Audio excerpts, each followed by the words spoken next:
Flock Nation Speaks, your Baltimore Ravens podcast, where we talk about the best team in NFL history.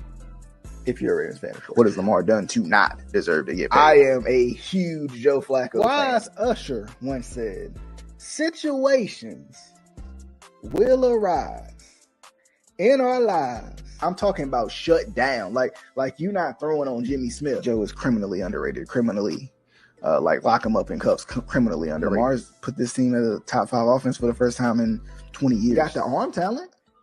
Jay Cutler had it too. I don't care about this argument against total TDs and all this. Oh, you want to talk about defense? Oh, until next time.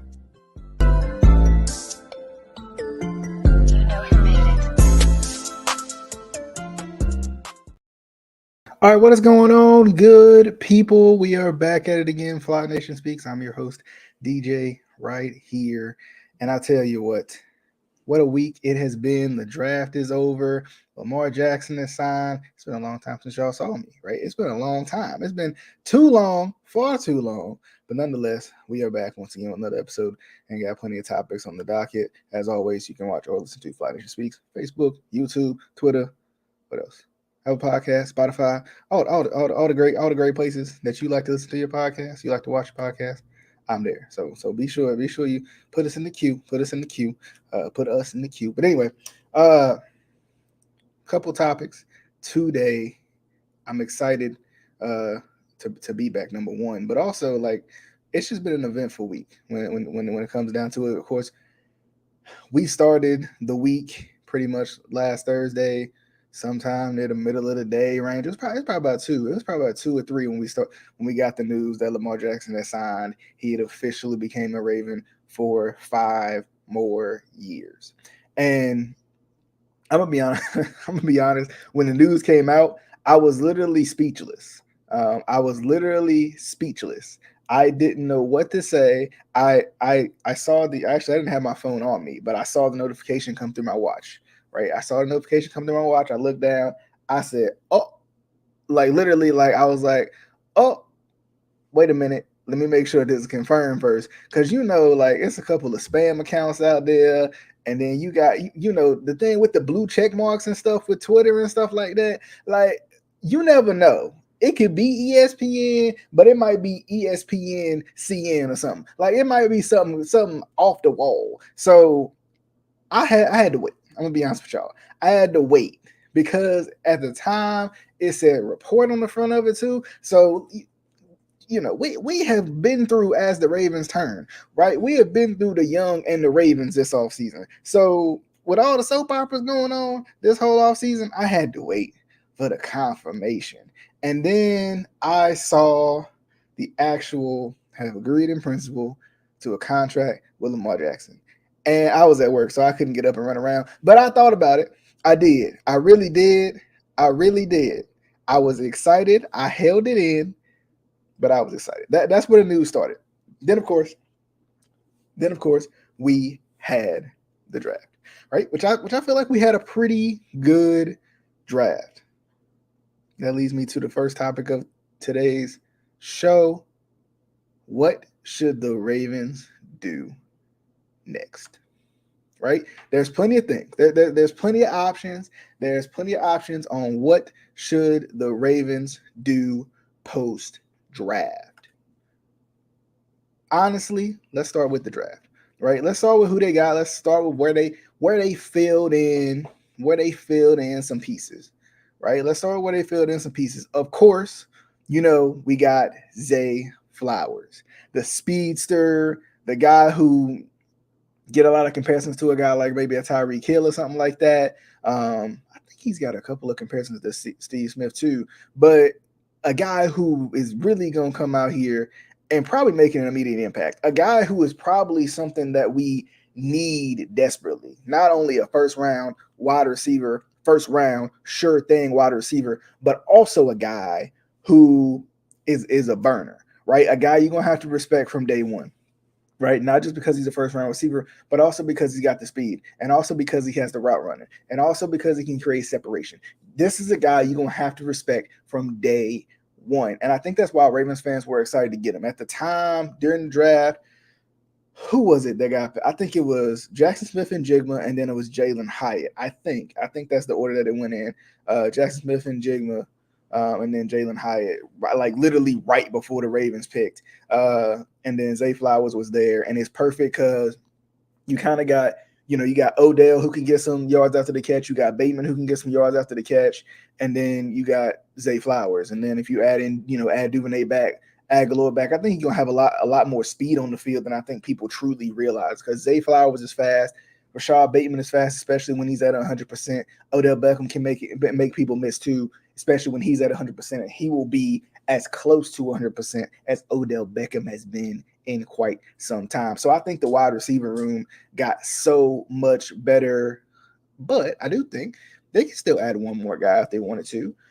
But then too, you got these other guys who can still develop in this new Todd Monken offense. That's also what comes into play with this whole offense and grabbing a guy, Zay Flowers. And then, the running joke is our second round pick was Roquan Smith, which, a lot of people said, you know what, we will take Roquan Smith as our second round pick. We will take that. We are cool with that. We will take Roquan Smith as our second round pick. But then our third round pick was Trenton Simpson, a guy who, from what I've seen, I've heard a lot of people say he could be that kind of Patrick Queen replacement. He could be a guy who is a younger version of one Patrick Queen, or they could keep the whole band together and let Trenton Simpson kind of roam around. Because from what I've heard about Trenton Simpson is a guy you can line up everywhere. You can line him anywhere you need him. If you need him at safety, you can line him up at safety. You need him at rush, you can line him at rush. You need him at little linebacker, outside linebacker, you can put him at middle linebacker or outside linebacker.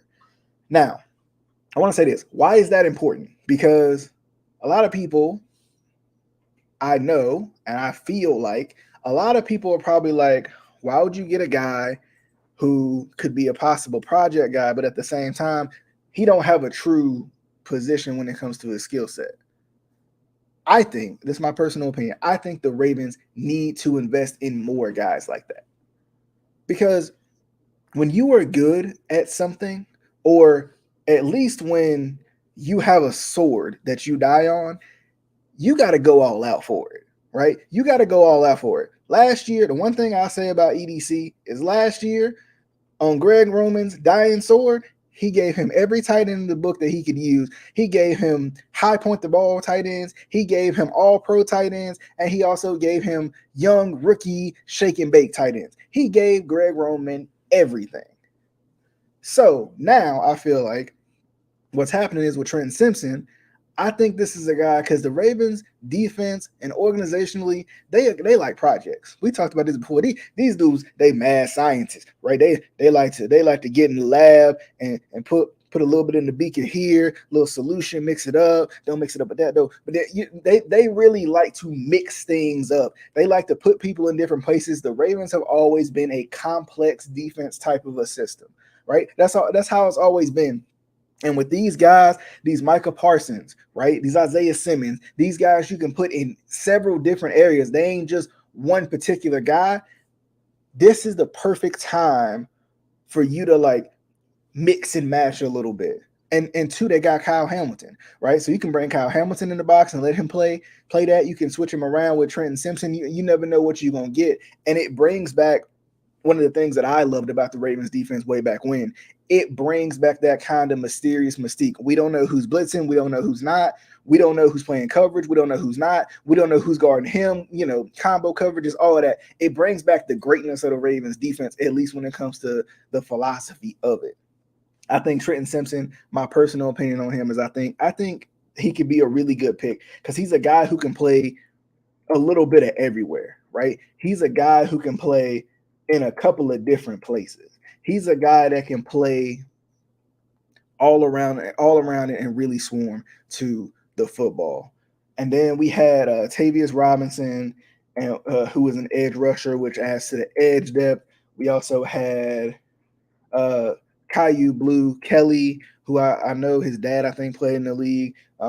Could be a good corner, could establish some pretty good corner depth. I think that's what he does. I think he establishes some corner depth. I think he creates a little bit more corner depth. He allows for guys to play, because corner is getting, I think, deeper and deeper, especially in a league that continues to be this huge passing league, this huge passing emphasis. So, I think he could also be a good guy too, because you put him with Pepe Williams, you put him with Jalen Armour Davis, right? That's three guys right there. You put him with Marlon Humphrey. They just grabbed Trayvon Mullen, and there's one more guy I'm blanking on that they grabbed at corner, and I cannot remember him for the life of me.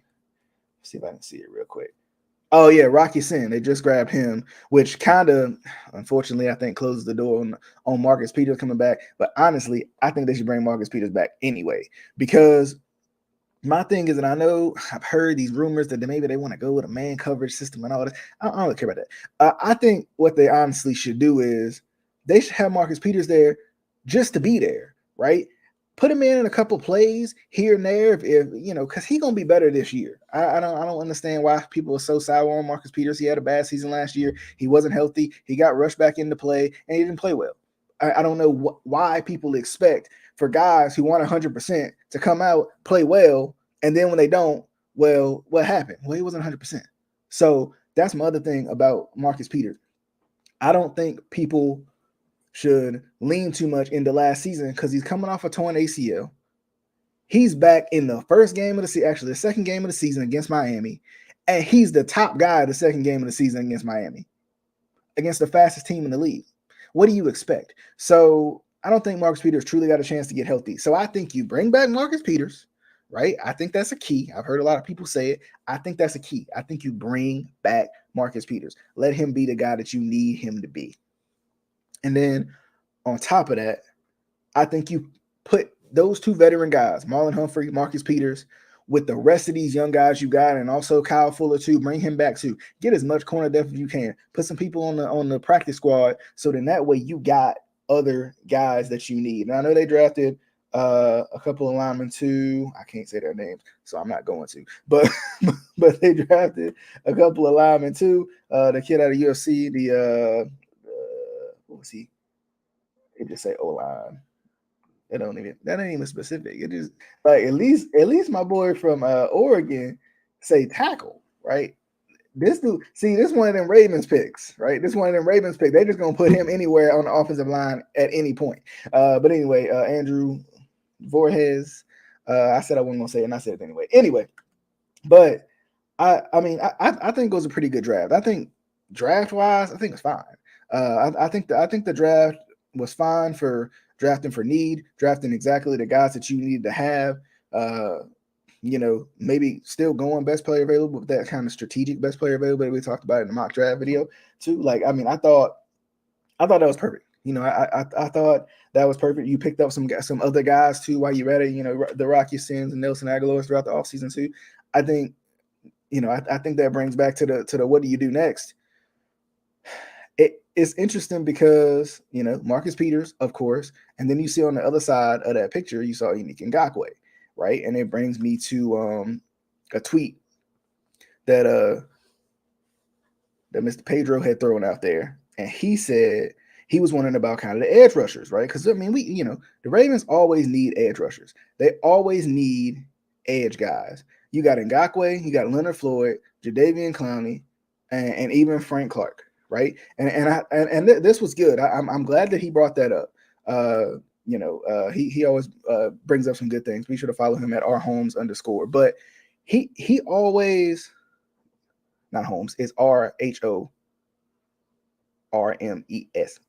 But anyway, shout out to him though, for real, because he brought up a good point about edge rusher and veteran guys we could get, right? Veteran talents we could get at edge rusher. And I think he might be on to something with some of the guys he brought up. Unique Ngakoue could be a good one because he's just as young, and I think he was taken down by, and he was kind of devalued because of Wink's system, right? And I think that's an issue. That's an issue because Unique Ngakoue, I think, is a solid pass rusher, and I know it's weird, and I understand what other people are thinking too, wait a minute, what about the fact that he isn't on the Colts anymore either? Right? I get that. I understand that. But at the same time, I don't think he should be devalued too much because of the last couple of years he's had. Right? Because I mean, from what I saw from Unique Ngakoue the last couple of years, I thought he played pretty well. I think it's a guy that you possibly could bring back and do something good with. But I mean, I think there's plenty because I don't really know if you can ever have too many edge rushers. I know there's still Odafe Owe. I hope they work with him too, and I want to see him be successful and kind of maybe even get his speed back. He might be another one of those guys too, where you might just have to let him be just a raw green type player, like put him in the proper position to be successful and, let him rush the passer. Let him, maybe he don't need to be doing pass rush moves on people until he can get some pass rush moves in the system, right? Maybe they need to swap it around and put him at middle linebacker or something and literally just be the blitz guy. Or maybe he can just be an extra rusher on certain plays or something like that. I know that kind of gives away, it gives your hand away on the defensive end, but whatever they think, I don't know. I think you got to get as much use as you can out of everybody, put them in the right places so they can, so Owe can make some plays. Cause I mean, we've seen Owe make some plays. I mean, Owe won us the Chiefs game a couple of years ago anyway. So, I mean, I don't know. I don't know if he need to lean back down or whatever. I don't really know, but I don't want to give up on Owe yet. I really don't. First round pick, I don't want to give up on Owe yet. I just don't. I don't think we should. I think a lot of people want to, and I, I mean, rightfully so. He had a little sophomore slump, but I mean, I think it really depends on what he does this year because I don't think he had a sack last year. I don't think did he have a sack? I don't know if he did, but for me, I think I don't know. I think Owe could be. I think Owe could have a bounce back year. But it all depends, it all depends because it was the first year under Mike McDonald's system. He didn't really do much of anything. Some of it could have been broken up. I don't know, but whatever. I mean, I don't know. I mean, I want to see him be successful, and I hope that he is, and I hope he can. I hope he can make it back. I really do. I hope he's been working on his craft. I'm sure he has, and I would love to see him do well. But we'll see. Because I mean, he's just a raw player right now. But that's just kind of how it is. And then also let's kick it to this. Of course, so today was the official day that Lamar Jackson signed his deal. He put the pen to paper, or they did the little fake picture that they do. Y'all know how y'all know. I don't know if y'all ever done it before, but you know how they be at the signings. They don't actually sign the paper; they just fake like they signed the paper. But you have to be there for it, or they fake and sign a blank piece of paper or whatever. I don't know how they do it in the NFL, but that's how they do it everywhere else. And it was funny because Lamar Jackson came out with the hair today, right? Lamar Jackson came out with the hair today, but he also he officially signed the contract, and it was funny because I think it was Hendo had retweeted it, and I said this was what I was waiting for. This is what I was waiting for. Like I wasn't gonna believe it till I saw it, and here we are. But Lamar Jackson, of course, officially a Raven for the next 5 years. But also, what comes with that is Lamar Jackson had his official press conference for the Ravens. He had his official kind of like his first words. Technically, I guess it's his second words because he did have the interview with Nitro and Engraving. But anyway, he kind of his second words, right? But his first time speaking to the media, at least. And I will say this, I love what he was saying in the interview. I always like to listen to Lamar, see what he's talking about. And one thing that stood out to me was Lamar Jackson said, I want to throw for 6,000 yards with these guys. Right? He talking about some of this new talent he got out here. He talking about some of this new talent he got out here for the Ravens right now. He talking about he want to have a little bit of Zay Flowers in the mold, have a little bit of Bateman in the mold, have a little bit of Duvernay, and he even said pro. He said pro. I heard him. Shout out to Coach Evans on that one. He said pro. All right. He said he wanted to have some of those guys. He want to be a 6,000 yard man, which would be the most in NFL history because I think the top one is what it was Peyton Manning in 2013. I think that year he had with the Broncos. Before he just, I mean, he literally, I think, threw his arm out that year. But that was the year Peyton Manning threw for 5,437 or something like that, right? He threw for over 5,000 yards, almost 5,500 yards in a season where I wonder how many touchdowns he had that season because I really don't remember. But he 6,000 yards. 6,000 yards. I mean, I know he was just playing, but it is kind of interesting to think about that type of stuff, especially in a passing league, especially when stats get inflated more and more just because of just the way the league is, the way the calls are. I just want to see real quick what did he have? He had 55 CDs, which I can't remember if that's the top of the league, like not top of the league, but if that's the top all time too. But I mean, it was a ridiculous season he had that year did Peyton. But it's funny because 6,000 yards is unheard of. First off, but my thought process on this whole thing is I ain't even necessarily worried about the yards. I want the touchdowns. You know, I mean, I take the 55 touchdowns before I take the 6,000 yards. But because I'm just not a big touchdowns guy. You know, I mean, not a big touchdowns guy. I said that opposite. I'm not a big yards guy, right? I'm more of a touchdowns guy. You know, like I would rather you score at an efficient clip as opposed to throwing for a bunch of yards and then not scoring on them. So I mean, now albeit 6,000 yards, he get it. Shoot, I'm down with it, right? I'm cool with it. But I mean, I could see Lamar going for 4,500, 5,000 yard season because he went for 3,000 and rushed for 1,000 in his MVP season with 36 touchdowns. And even throughout the other seasons the full seasons that he's played, he's been so close to 3,000 yards in a system that doesn't cater to passing for a lot of yards, in an organization that doesn't cater to passing for a whole lot of yards. But from what I've seen from Todd Monken, he's a guy who's going to use the guys around him, right? He's a guy who passes the ball a lot. You know, we talking about an offense that doesn't. We talking about an offense that doesn't throw the ball a lot anyway. There's not a lot of volume in this offense. So I mean, I would love to see it. I'm gonna be honest with y'all. I would love to see Lamar Jackson throw for 6,000 yards. Now, will he? That's a whole nother story, right? But I do expect a big season from Lamar. I expect you can't even call it a bounce back season. I think it's just going to be a really good season with the guys that he has around him. It's going to be some more easy throws for him, which I feel like we haven't seen in quite some time.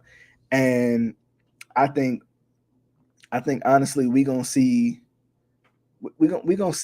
a really good Lamar. I think we might see some things that we haven't really seen under Greg Roman too, right? We might see some things that we don't necessarily see all the time.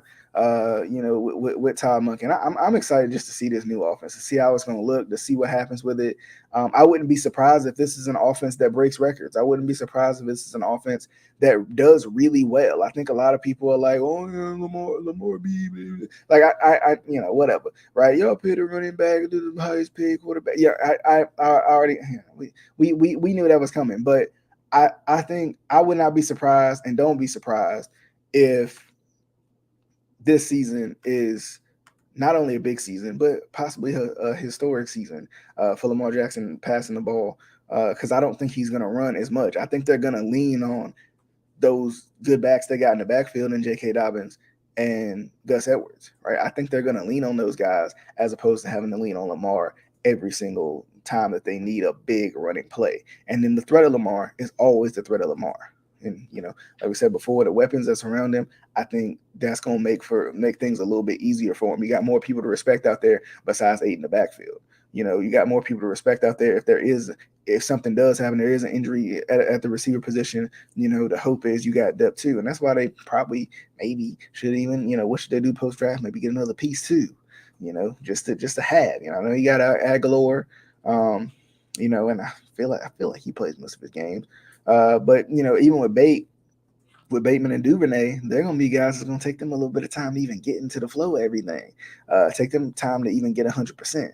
So that's gonna slow the process down a little bit too, because you might trot out there week weeks 1 through 4. You might trot out there Bateman, not Bateman because he ain't gonna be ready yet. I just said that, but you might trot out there Prochet, Aguilar, and Odell, right? That might be what you tried out there, with Mark Andrews and Likely and stuff like that. And that'll be interesting too to see what Todd Monken does with the guys that he has from the jump, because it's going to take some time for these other guys to get healthy. But anyway, as always, definitely hope you guys enjoyed the show.